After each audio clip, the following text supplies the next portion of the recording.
Welcome to the Connected College podcast. I'm your host, Elliot Felix. I've helped more than 100 colleges and universities change what they offer, how they operate, and how they're organized to enable student success.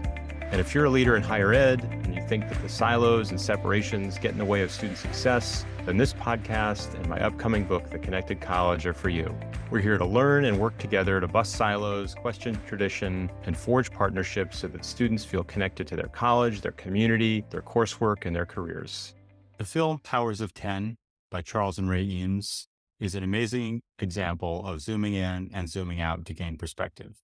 My conversation with Kelly Miller about the role that libraries play in student success is a lot like that. Kelly challenges us with zooming out from success to health, seeing that as part of and a precondition for it.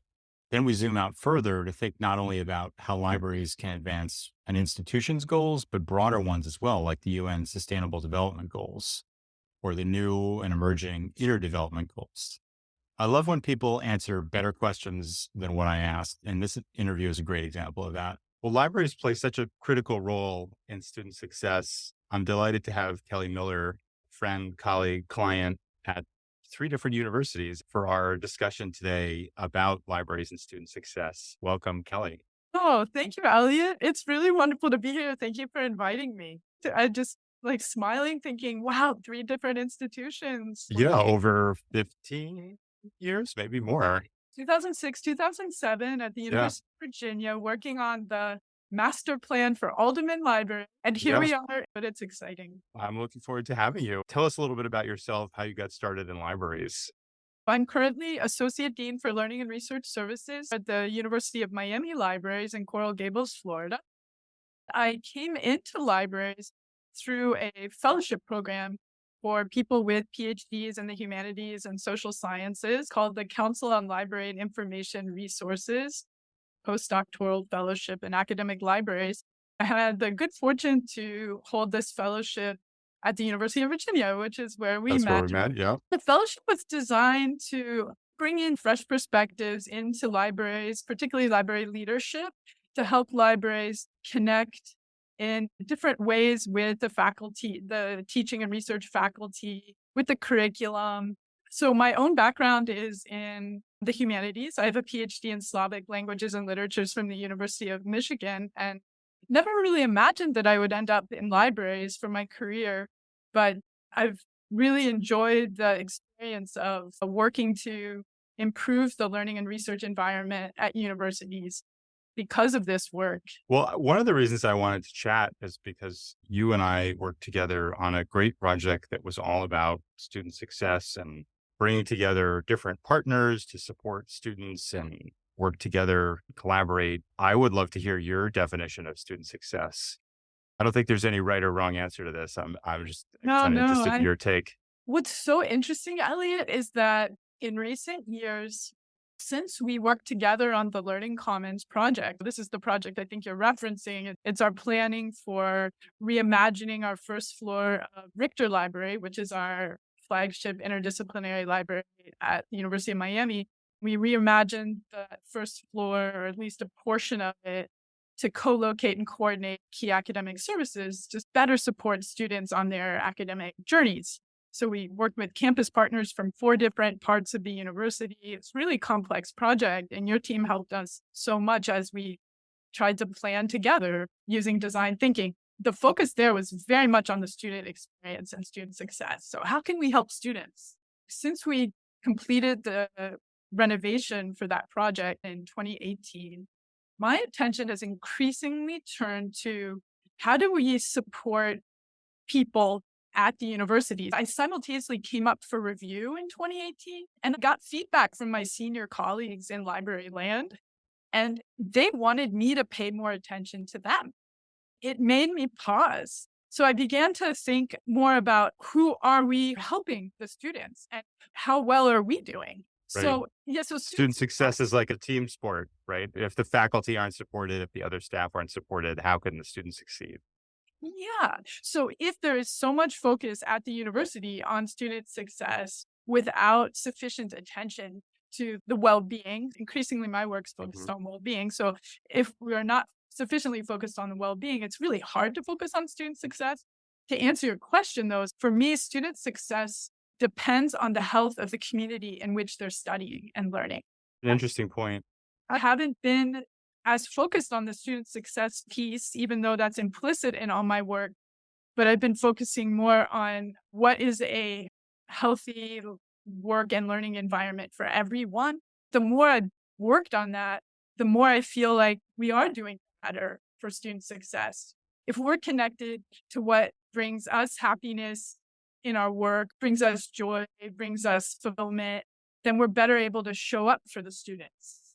That's such an interesting and fruitful reframe or zoom out, because I do remember on the Learning Commons, it wasn't myopic, but it was very focused. The idea was a competency-based approach to student success. We thought about what do we want students to be able to do? We want them to be able to work in a team, communicate, present, research, write, analyze, create, and then we had services and spaces to support those different competencies. But you have to zoom out and look at not just the competencies, but the context and the community.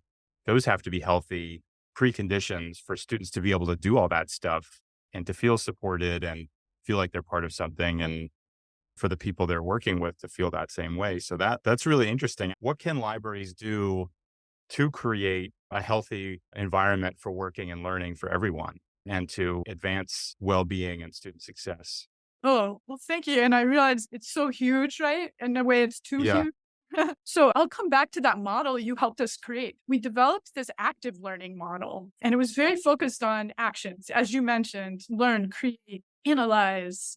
Research, communicate, write, Research, or present. communicating, Yeah. right, present, publish. We did a beautiful job of summarizing all these different activities. One of the things I realized was missing was being. Just Ah, yeah. just be for the podcast listeners. Elliot's team created this wonderful visual of these action verbs that clarified for us as a Learning Commons community how we were helping students and what activities we hoped they would be able to do through their engagement with us. As I listened to concerns from the campus community about overbooked counseling centers, need for more attention to depression and anxiety amongst the student population, we realized that thinking about our stress relief programs, for example, that we were tending to do around finals time, there was this growing awareness in me of, are we helping students just support them as human beings? And in what ways does that need to be integrated throughout the semester? Right. And how could we partner with the counseling center to provide more support there? And I think we had conduct research at the center before, but I think it's more appropriate as one of the wedges of the wheel and be a healthy person at the center. Yeah.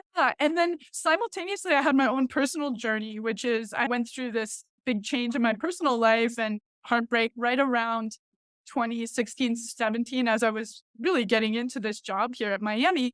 I signed myself up for an 8-week mindfulness-based stress reduction class called MBSR for short. That started me on a meditation journey. So our gym offered these 8-week mindfulness-based stress reduction classes, and I took it with curiosity. There's got to be another way to work with stress and pain that happens in human life. I want to know how to work with it more skillfully. So I started to connect with researchers on campus who are mindfulness practitioners and researchers, and began to learn about current research on it.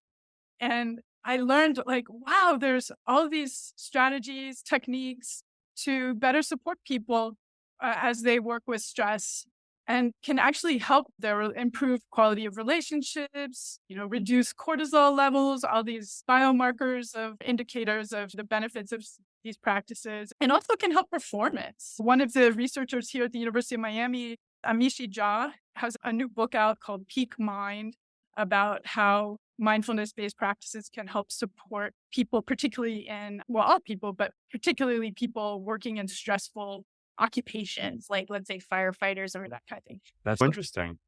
Yeah, it's fascinating. We began a mindfulness and a well-being program at the library. And so now I'm finding there are these places of intersection. So how we support student success for me now is how do we support well-being in our population using research-informed practices that are about connecting with our breath, connecting with our body, listening with presence. Yeah, really, in a way, simple but also challenging practices.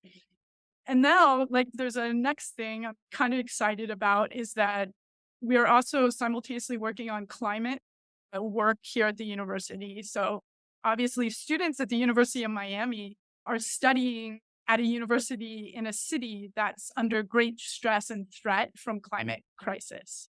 So there are lots of reasons to be anxious and concerned right Right. now, or quite real. Yeah. Well, there's And changes in economic climate too. I mean, there's right, there's a yeah, lot of like increased stressors happening. exactly. Economic, political. As a matter of fact, the term that's being used in the community that I'm increasingly in conversation with is the term is polycrisis. So how do we support student success in a time of polycrisis when you have all of these intersecting challenges in the world and they're Huh. feeling it in their bodies? So actually, like co-regulating our nervous systems, not to the threat, but to well-being, can help us. So I think this is community work, and it's individual and collective work. And where I'm optimistic or hopeful is that, so we have an initiative here at the university called the Climate Resilience Academy that's trying to bring researchers from across the university together to imagine different solutions for the climate crisis. And they're also creating new curricula that's multidisciplinary. That work is tracking to the Sustainable Development Goals for the UN. So these are the 2030 UN goals. But we know we're not going to reach those in time. So there's quite a clear understanding amongst the community that we're not going to make these target goals. And so now a new initiative is emerging called the Inner Development Goals, coming out of Scandinavia. Hmm. And in Inner Development Goals, they have a nice framework that I could share with you. But part of the Inner Development Goals, there's a category of being. So I'm really excited about that because I think the more we can connect, let's say, our library support programs to current research and understanding on what supports human health and well-being, particularly in crisis, then we can better support our students and our larger communities at a time when we know the challenges are going to keep coming. It's really interesting. One of the things I was hoping to get at is like how the work that libraries do is changing. And I think you've already answered that because it's like focusing on well-being and the health of communities. It's like adapting, surviving, and thriving in a time of polycrisis. And it's also like working together across disciplines and cultures, to solve problems. I feel like every question we're zooming out a little bit further. Like we went from the That's amazing. skills to the person to the community to now, the country and the world. I would love to hear like who's doing this well? Like what are some great examples of libraries enabling student success, and healthy communities? Yeah. So I think this is work quite at the edge. Actually, I don't know if everyone in libraries would agree with me or even think that I was on the right path, since right now the conversation in libraries is dominated by conversations about artificial intelligence and Mhm. in some ways in technology. But increasingly, I see what our university library is doing is focusing on community building, whether or not we say that, because we're offering more and more events and programs that bring in not only students and faculty, but the larger community. We are offering more and more exhibits. We're partnering more with our art museum. Our numbers are rising again in terms of how many students are coming to the library. They want this gathering space, right? We don't have enough group study rooms. We don't have enough places for students to physically connect. So I just see that that's where the energy is. And that's where, for me, the excitement is that, we can be, our students are already in our spaces and connecting. So why not connect them with what research is telling us supports their health? The challenge is it goes counter to a lot of our cultural conditioning. So a lot of what the research is telling us is we need to slow down and Mm. pause, and we need to rest more, and we need to take care of ourselves more. And we need to spend more time in presence in community with others in order to be well. So that means less time on technology or more intentional time with technology. I just had a meeting this past week with colleagues from different libraries in Europe. I'm part of a special interest group focused on library space that is international. So I was on this call and we were talking about what do we want to work on together. And one of the dominating questions in that conversation was, what is the identity of a library without books? Because a lot of libraries are moving their books out and then kind of left with this, oh, what are we? And I just think there's just such an opportunity to maybe, even redefine success as being well in this moment, because there are so many uncertainties in the world going forward that being here well in this moment, having a stable, steady mind that knows what it wants to do, in this moment, that it has an intentional task, is like the best we can do right now in a way. In order for us to imagine better futures, we need stable minds working together, right? Not stressed minds. Yeah. Right. Yeah. I mean, I think this is an analogy that doesn't do this concept justice, but I remember when I was a kid in youth soccer, one of the most important things we learned is like toward the end of the game, the less time you have, the slower you go. Right. Because like every play means more. And so at the very moment when you're tempted to rush things, that's actually when you have to slow down. And I think it's, I forget that as much as I remember it, but I think that's a lot of what you're saying. It was resonating with me. Oh, I love that story. That's so beautiful. It's like, because in that moment, you really realize how much it matters, right? Yeah. This might be the last play, even if you've got limited time, like you can't rush it. Yeah. I love that. Yeah. And then what is it, in a game when you're on that pitch or you're on the field, the goal is to win, right? You want to win. But right now in our culture, in our education, like what is the goal? There's nothing to win, right? It's about caring for each other, taking care of each other, figuring out how we can actually survive in a world that's under threat because of our own actions. Well, yeah. And how do you win in a way where somebody else doesn't lose? How do you win in a way that not at the expense of others, I think is the challenge. Yeah. And maybe a thought about that is increasingly this work on well-being can't be disconnected from our racial justice work or our inclusivity work. So I myself am a queer person. So I'm doing a lot of work with the LGBTQ community here in Miami. We're also working closely with the BIPOC community because these communities are most under threat when all these changes happen because of the polycrisis. So centering these voices and understanding how we can support these communities and listening to them more actually heals us all. And I think that's where there's like a misunderstanding in a way. It's like the reason we're centering BIPOC and LGBTQ voices is because listening to them offers healing to all of us. But so that competitiveness, just one last thought, that competitiveness that comes out of capitalist culture, and also it's also part of white supremacy culture. So I think focusing more on collaboration and connection, which is what libraries do, is the remedy. It's like, there's nothing to win here. Wouldn't it be wonderful if all of us as human beings and the natural world that we're a part of around us could all thrive together? Wouldn't that be something?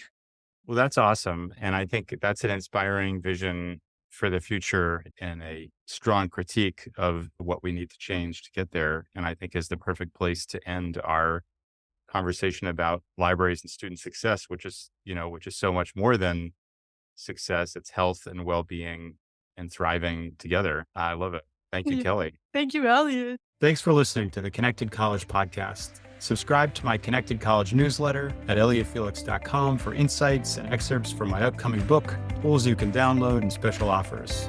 You can also find more information about talks I've given, articles I've written, and upcoming events there. And please support the podcast by rating and reviewing it wherever you're listening. Let's create connected colleges where students will succeed.